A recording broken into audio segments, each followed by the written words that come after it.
Welcome to ladies world 26. இன்றைக்கி நம்ம பார்க்க போகிறது சுடிதார் டாப் கட்டிங் வந்து பார்க்க போகிறோம். லைனிங்கை ரெண்டாக ஃபோல்டிங் பண்ணி வச்சுக்கோங்க. அதாவது மடிப்பு பக்கம் நம்ம பக்கமும் ஓப்பன் சைடு வந்து ஆப்போசிட் பக்கமும் வச்சுக்கிட்டு மெஷர்மெண்ட்டு நம்ம இன்றைக்கி எடுக்கிறோம். இப்போ எனக்கு வந்து மேலே ஷோல்டர் அளவு எடுக்கணும். அதுக்கப்புறம் கழுத்து ஃப்ரண்ட்டோட நெக் அது அளவு எடுக்கணும். அதுக்கப்புறம் வந்து ஆம்கோல் அளவு எனக்கு வந்து மார்பு சுற்றளவு வந்து 9.5 வருது. அதனால் அதெல்லாம் குறித்து வச்சுக்கிறேன்.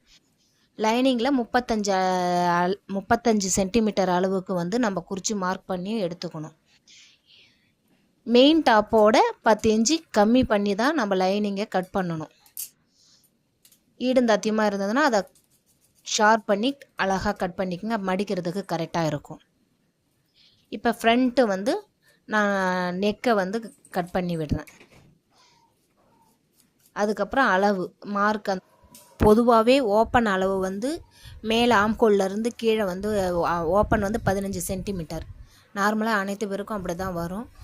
15 சென்டிமீட்டர் வந்து ஆம்கோல் அளவு. அதாவது ஆம்கோல்லேருந்து அந்த ஓப்பன் வரும்ல, அது வந்து 15 சென்டிமீட்டர். ஃபுல் உயரம், அதாவது லைனிங்கோட மெஷர்மெண்ட் ஃபுல் உயரம் வந்து 35 சென்டிமீட்டர் எடுத்திருக்கேன். ஃப்ரண்ட்டு நெக்கு வந்து 6 சென்டிமீட்டர் எடுத்திருக்கேன். பேக்கு நெக்கு வந்து 8 சென்டிமீட்டர் எடுத்திருக்கேன். ஹாம்ஹோல் உயரம், ஹாம்ஹோல் அந்த சுற்றளவு வந்து எனக்கு 9 வரும்.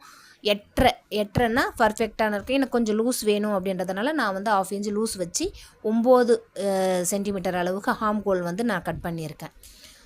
இப்போ பேக் நெக்கை வந்து நான் கட் பண்ணி எடுத்துக்கிறேன். பேக் நெக்கை கட் பண்ணிக்கிட்டு அர்காத் பண்ணி வச்சுக்கோங்க. இல்லை அந்த மடிப்பு பக்கம் இருக்குது பாருங்கள், அதை வந்து ஃப்ரண்ட் அண்ட் பேக்கை வந்து நம்ம கட் பண்ணிக்கலாம், ஈஸியாக கட் பண்ணிக்கலாம். இப்படி போட்டு நீங்கள் கட் பண்ணிங்கன்னா உங்களுக்கு ரொம்பவும் ஈஸியாகவும் இருக்கும். உங்களுக்கு கன்ஃபியூஷன் ஆகாது. அதாவது ஃப்ரண்ட்டு நெக்கையும் பேக்கு நெக்கையும் எப்படி குறிக்கிறது, அளவு குறிக்கிறது அப்படின்றது கொஞ்சம் பிகினர்ஸாக இருக்கிறவங்களுக்கு ரொம்ப கஷ்டமாக இருக்கும். அதனால் நான் போட்டிருக்க மாதிரி நீட்டாக மடித்து அயன் பண்ணிக்கோங்க. ஏன்னா லைனிங்கை வந்து அலசி போட்டுட்டு தான் தைக்கணும். அப்போ தான் வந்து நம்ம மெயின் கிளாத்தில் வச்சு தைக்கும்போது உங்களுக்கு லூஸ் கொடுக்காது. அதாவது தச்சு போட்டதுக்கப்புறம் லூஸ் கொடுக்காது.